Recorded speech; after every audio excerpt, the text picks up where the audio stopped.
Hello YouTube, it's me again, ZephyrX, and today I'm going to be showcasing this program I made. Basically, it was something we had to do for my exam.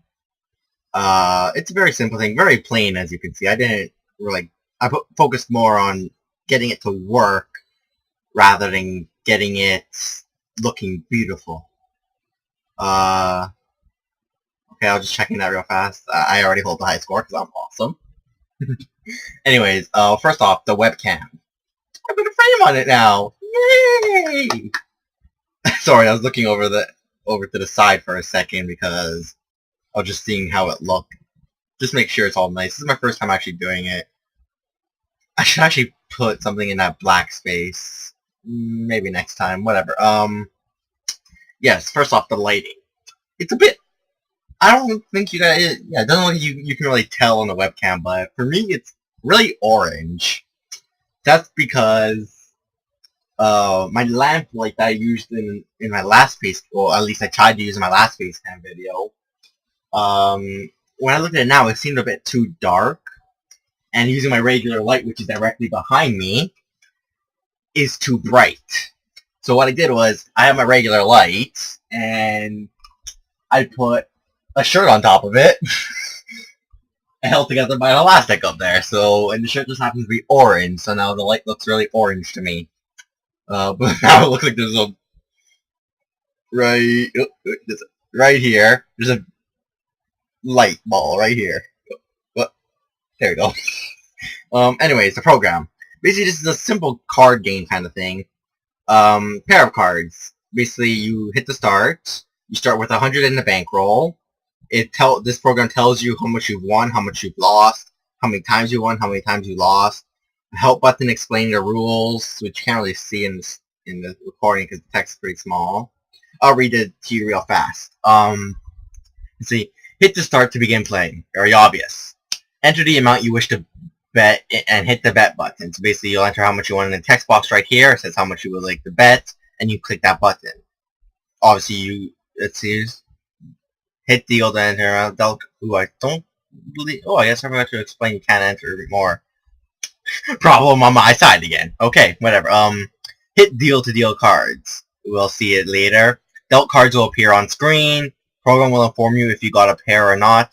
Wins and loses will be recorded at bottom left. Winnings and losing, forgot an S, will be recorded at bottom right.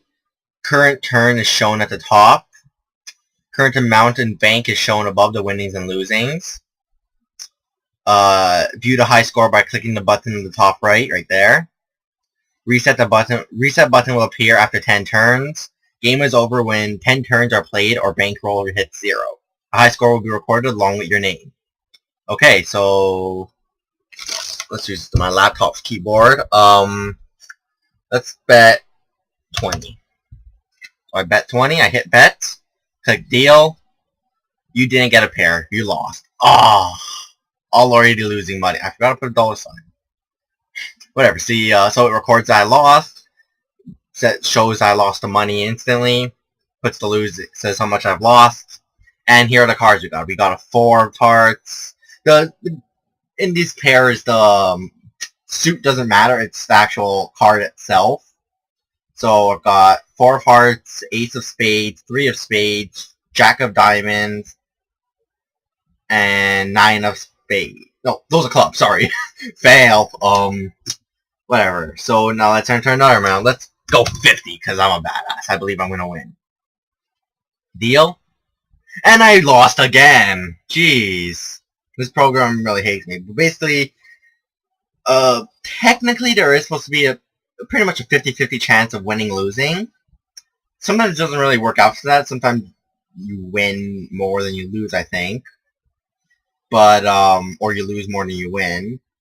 But basically what the code is essentially the code behind the dealing is, oh, I won. Perfect. So I got my money back. Perfect. Basically the deal is when you hit the deal button, it has an array of 52 cards, numbered 1 to 52.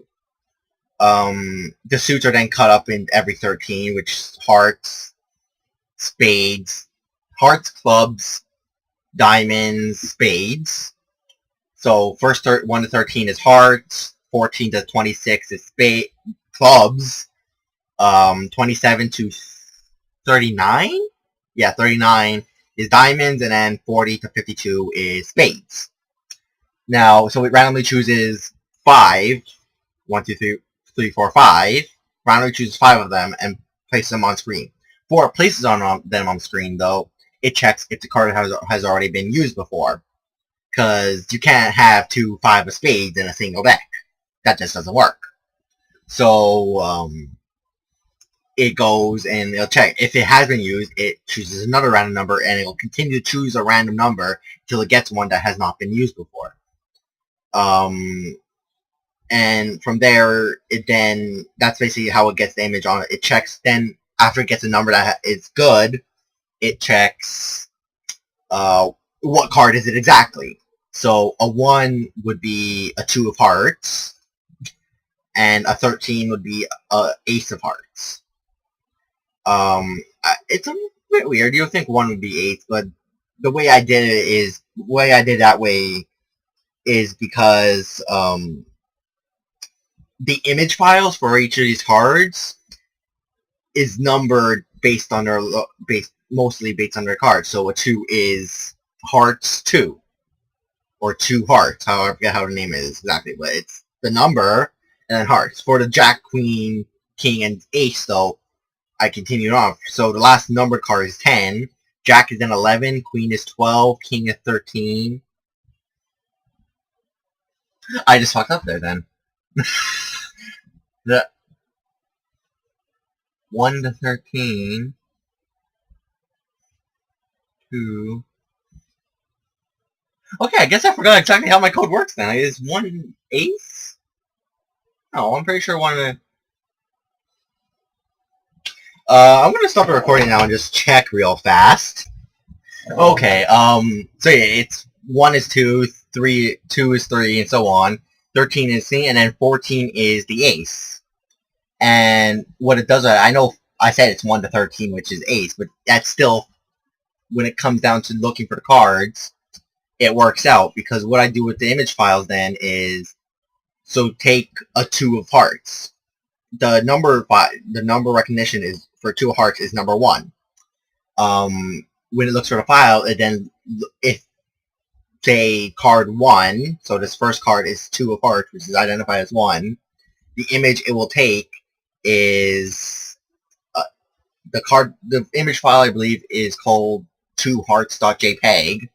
So it'll look for whatever the identifier is. So card 1 plus 1, and then hearts.jpg, because it knows it's in the section of 1 to 13. It's there. And it goes on like that for up to, I think it goes on for all of them, actually. Cut again! Okay, so yes, it goes for the player card, so card 1, plus 1, and heart.jpg. What that means is, if it's identifier 1, 1 plus 1 is 2, and it looks for 2heart.jpg, which is the 2 of hearts image. And how that works out for the ace being 14 is that in the number identifier, ace is 13. So when you take 13 plus 1, you get 14 and hearts.jpg, which gives you the ace of hearts. That was actually really bad of me. I completely forgot how my code was working for a second. Anyways, so yeah, it does that for each thing. So 1 to 13 hearts, 14 to 26 is clubs, 27 to 39 is diamonds, and then 40 to 52 is spades. It's really fun. It's really fun entering numbers and seeing if you lose or not.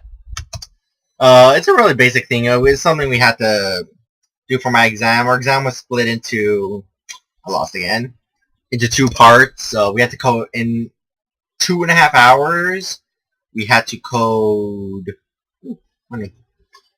two programs. One really simple, which is just basically converting American dollars to Canadian dollars.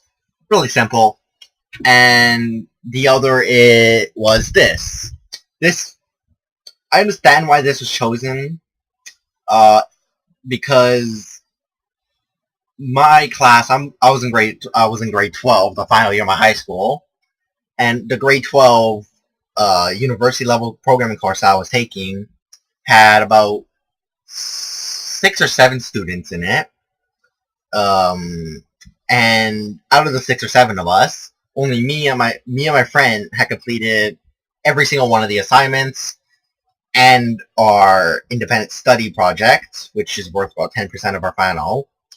And we did it because mostly we did work together, because working together is encouraged for problem solving. But what it comes down to is, if you copy code from someone the entire course, yes, you can get all the marks for all the programs, but then come a test or an exam, you don't know nothing because you've just been copying. You haven't really been trying to figure it out, and you're just be screwed. So me and my friend, we did work together, but we also coded our own things. Like, the first time, this was really simple for us, considering we did another card game early on in the year, where it was the same kind of mechanics, choosing a random card. It was playing a game of war. So basically all we had to do was take the code from there, bring it over, and then adjust it to work for 5 cards. And it was really simple. Well, good game. That's the end. So I can reset. High score is still me at $80. Oh god. But it was really simple for us and all, because we just had to go. While the other 5 or 6 of that, 4 or 5 of them, they didn't know what the hell was going on, because they didn't do the program. They skipped it because thinking it was too hard, or they just couldn't figure it out in time before the exam. So I understand that if you take majority into account, doing a program that involves code from a program that the majority of the students couldn't complete would make sense. So I still haven't got to my final marks from that course yet. I'm guessing I ended with almost perfect, like a 95 to an 98% final mark, which is pretty decent. Really surprising, considering this university level is supposedly harder than college level, obviously. And I had gone up to university from a college with no go in between. So I was expecting getting a lower mark. I don't know. I'm sort of just rambling on now. So yeah, that's pretty basic code. One final bet before we end it. $100. Come on. And I lost.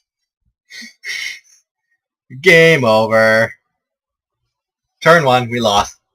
Thank you for watching. This has been ZephyrX with another little program I made. I hope you like the little frame I put around Facecam. I'm going to be getting Sony Vegas soon, hopefully. Probably tomorrow, Sunday the 24th. So I don't know if this will go up before that or after. We'll see. Whatever. If it goes up after then, this is irrelevant. If it goes up before then, hooray, you know what I'm doing tomorrow. Later.